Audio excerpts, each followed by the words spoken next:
So hello everyone, as you all know, this is Niharika Tiwari. So guys, we're back with another video related to a series of human resource management, and as you all know, we are covering the last unit topics. So इससे पहले वाले parts अगर आपने नहीं देखे हैं तो channel की प्लेलिस्ट में जाके उसे जरूर चेकआउट करेंगे। इस पार्ट को लाइक करेंगे, चैनल को सब्सक्राइब कर देंगे, इंस्टाग्राम टेलीग्राम में मुझे ज्वाइन कर सकते हैं। So without any further delay let's start this video. So now guys, आज जिस टॉपिक को लेकर डिस्कशन करेंगे वो है आपका रेम्यूनरेशन। सो एक हेडिंग दी हुई है as per you NEP new syllabus, ठीक है।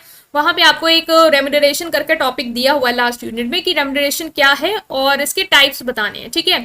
तो आज हम इसको डिस्कशन कर लेंगे इस बारे में कि क्या है आपका रेम्यूनरेशन। तो remuneration refers to the compensation including both financial and non financial rewards, मतलब कि जो भी आपको फाइनेंशियल या नॉन फाइनेंशियल रिवॉर्ड्स एक कंपनी देती है as a form of compensation, like salary देती है, वेजेस देती है, रिकॉग्नाइजेशन देती है, जो मनी के टर्म में भी होगा और नॉन मनी के टर्म में भी होगा, उसे हम क्या कहते हैं, रेम्यूनरेशन, ठीक है।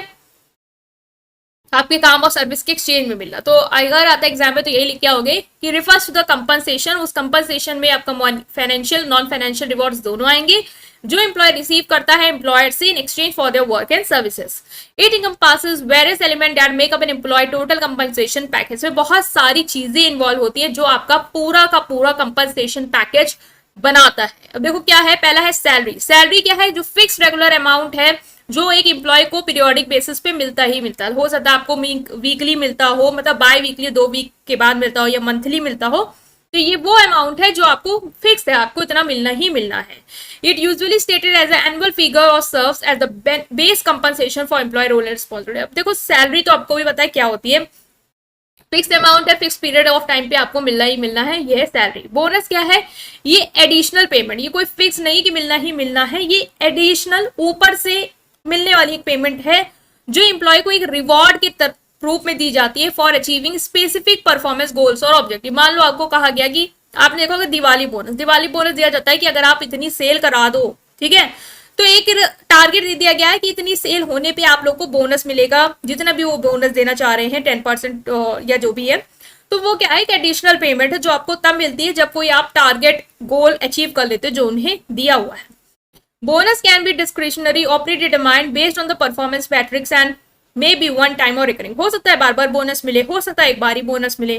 पहले से ही डिटरमाइन कर दिया जाता है कि किस चीज पे मिलेगा, कितना लेवल होगा जो अचीव करने पे आपको ये बोनस दिया जा रहा है, ठीक है। जो भी गोल टारगेट है वो पहले से ही पता होता है आप लोग को। नेक्स्ट जो रेम्यूनरेशन में आता है वो आता है कमीशन। कमीशन क्या है, commission is a form of variable compensation that is typically associated with sales और रेवेन्यू जनरेटिंग रोल। देखो सेल्स आपने देखोगे कि 10% कमीशन मिलता है अगर आप इतने की सेल करा दो। लाइक बायजूस वाले हैं, जब आप उनमें जॉब करो तो वो आपको कमीशन देते हैं। कमीशन क्या कहते हैं, कहते हैं अगर आपने 1.5 लाख का सेल करा दिया हमारा ये, तो हम आपको 10% कमीशन देंगे। तो ये भी आपको एक एडिशनल पेमेंट दे रहे हैं जो कि कब मिल रहा है, जब आप सेल्स लाते हो उनके लिए, रेवेन्यू जनरेट करते हो उनके लिए, तो वो आपको उसी रेवेन्यू से कुछ अमाउंट दे देते हैं। Employ receive a percentage of sales और revenue they generate. It's serve as a incentive to motivate employ to increase their sale. अब आपको जैसे मैं कह दूं आप 1 लाख का सेल कराओ, मैं आपको 10% दूंगी, तो आपको मोटिवेशन मिलेगा कि 1 लाख का 10% मतलब कि 10,000 रुपए मुझे मिलेंगे मेरे सैलरी के पार, जो कि हो सकता है मेरी 25 ही हो, तो 10-35 में अर्न कर सकता हूँ। तो आपको मोटिवेशन होगा कि क्यों नहीं मैं वो चीज सेल जो है वो जनरेट करूं। तो सेल्स रोल में बेसिकली ये चीज आपको देखने को मिलती है और आपने सुना भी होगा। Next is long term incentive. Long term incentive क्या है, ये कंपनसेशन एलिमेंट है design to reward employee for the contribution over extended period of an year. मान लो एक एम्प्लॉय है जो लॉन्ग टर्म सक्सेस में कंट्रीब्यूट करता है कंपनी को, लंबे समय तक के एक एम्प्लॉय बना रहता है और वो एक ऑर्गेनाइजेशन को ग्रोथ में हेल्प करता रहता है कि लॉन्ग रन में एक ऑर्गेनाइजेशन बहुत अच्छा परफॉर्म करे।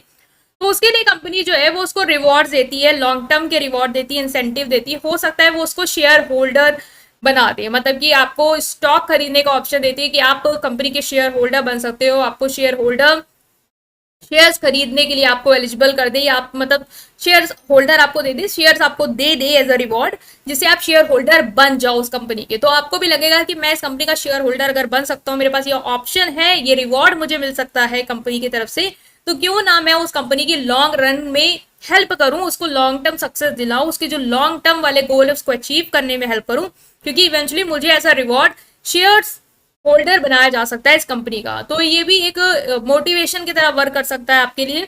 ये भी एक इंसेंटिव है जो एक रिवॉर्ड के फॉर्म में एक ऑर्गेनाइजेशन के एम्प्लॉय को मिलता है ठीक है, तो ये आप याद रखेंगे लॉन्ग टर्म इंसेंटिव्स।